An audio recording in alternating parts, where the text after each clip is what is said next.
everybody, welcome to a brand new movie review. This one is for Roadhouse.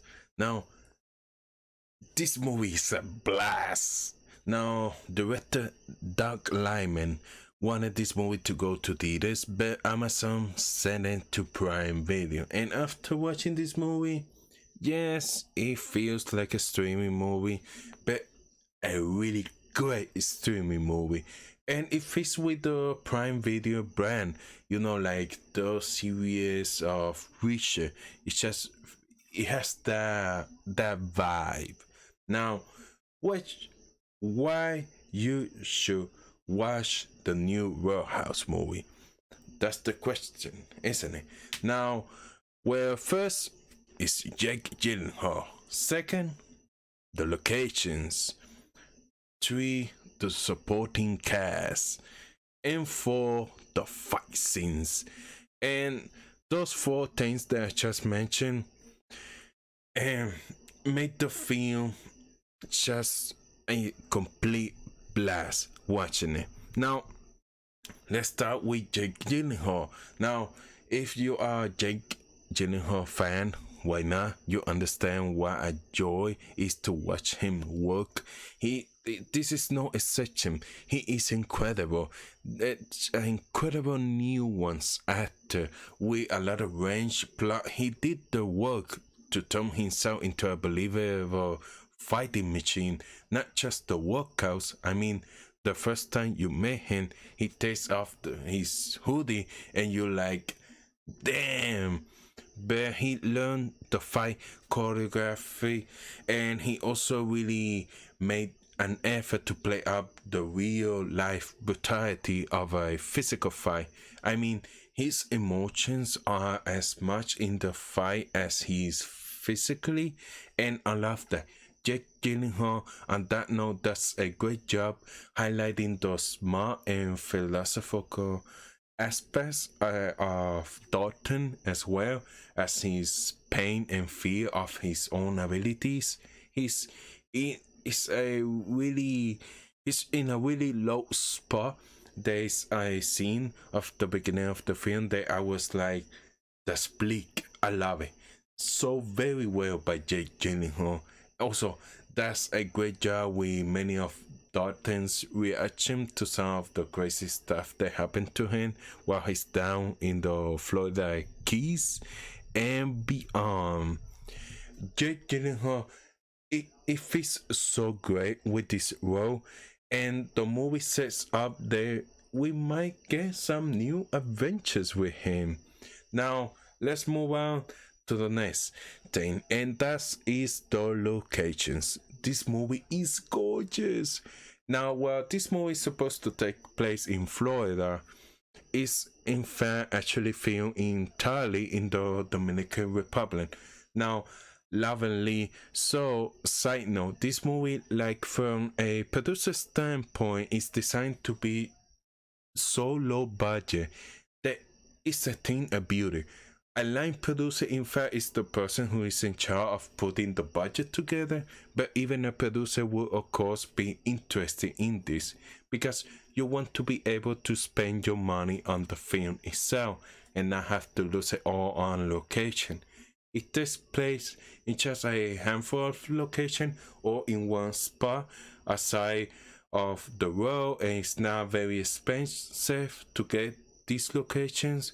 But yeah, the movie's still gorgeous and they can just work and they don't have to move to different locations. In some ways, it plays like a one location movie, and that's a beautiful a beautiful thing from that perspective. But yes, it's all in the Dominican Republic, and the cinematography is incredible, and the locations so well used. Some of the shots are beautiful, and yes, they built the bar and this movie, and it's a really impressive set that they built for the Roadhouse. I love it. Very well designed. They made it a dynamic part of the film, but it really does look like a place worth fighting for, and it just I really enjoy how they did that, really. And third, let's talk about the rest of the cast. And the cast really excels well. Now, Billy Magnussen is excellent here. He does a great job. He's a good fool for Jake Gyllenhaal, as he seems his opposite in almost every way, and he's a very blue blood, and he does a great job. I love him. And of course, everyone wants to know how is UFC fighter Conor McGregor. Well, he's basically doing like a matchup of Jason Momoa and John Cena. I think McGregor is a competent actor. He's playing a murder machine, an unstoppable force. So obviously, the idea is what happens when an unstoppable force meets an unmovable object. And I thought it was pretty interesting. McGregor not only goes all out to capture his character's craziness. I mean, he's willing to do anything. He's really zany, but he's also able to show that deep down his character has some respect for Dalton, because when they finally confront themselves, comes to face, he can see that they cut from the same cloth. The script was able to convey that, but also McGregor, so that points to him.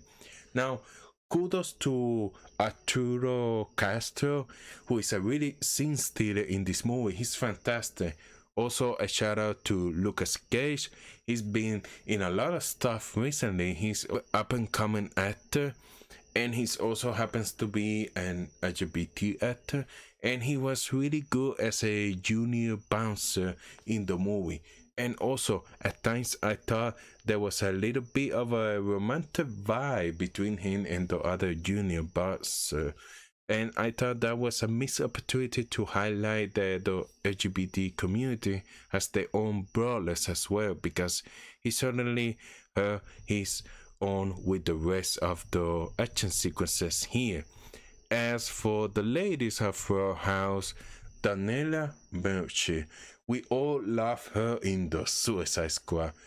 Great discovery by James Gunn. She is extremely well cast here as Dante's romantic interest, and they instantly seems like a perfect couple, and you're like, oh guys, you got a date, and you are perfect fit. And it's the standard girlfriend role and never really becomes that much, but to her credit, Daniela Mitchell managed to do a lot with it. And Jessica Williams always does a good job. I like Jessica Williams. And for the fight scenes. Now, these fight scenes are extremely well choreographed and invented, particularly with Dalton's being such a precision fighter. I love it. I love how he said that he was what he was going to do sometimes, and then he did it. Oh, it was great. And I also like how sometimes the movie went into fight vision, and they will put you in the POV of one of the fighters, and so you will not only get a feel for the violence and the pain of the fight, but how this sort of thing it is to actually be in one of those fights. So I thought that was great, and of course there's a big finale fight which did not disappoint. Now, the movie has some problems, one of those being a bit low key, like especially in the first half, you often feel like you're just hanging around at the Roadhouse waiting for something to happen. And then the crazy idea that everyone at the bar, even regular people, just wanted to fight all the time. Like, really fight, and it comes across sometimes like a little comical. So yeah, it's a very solid movie. And if you like fight movies and Jake Gyllenhaal, or the vibe of this type of movie, is worth the watch. I mean, like I said, you're going to have a blast if you like those things. And I would love to see Jake Gyllenhaal continues as this character. I think he really fits great with this character. I think he did an excellent job portraying him, and it's just the movie, like I said, is it's a streaming movie, but it feels like a great streaming movie. I mean, you're going to have a blast watching an excellent performance by Jake Gyllenhaal, and the movie is a lot of fun also, and I just love it. And like I said, the supporting cast of it's perfect. Now that's my review for Roadhouse, now available on Prime Video. So go and watch it. If you enjoyed this video, hit the like button and consider subscribe to the channel. Bye bye.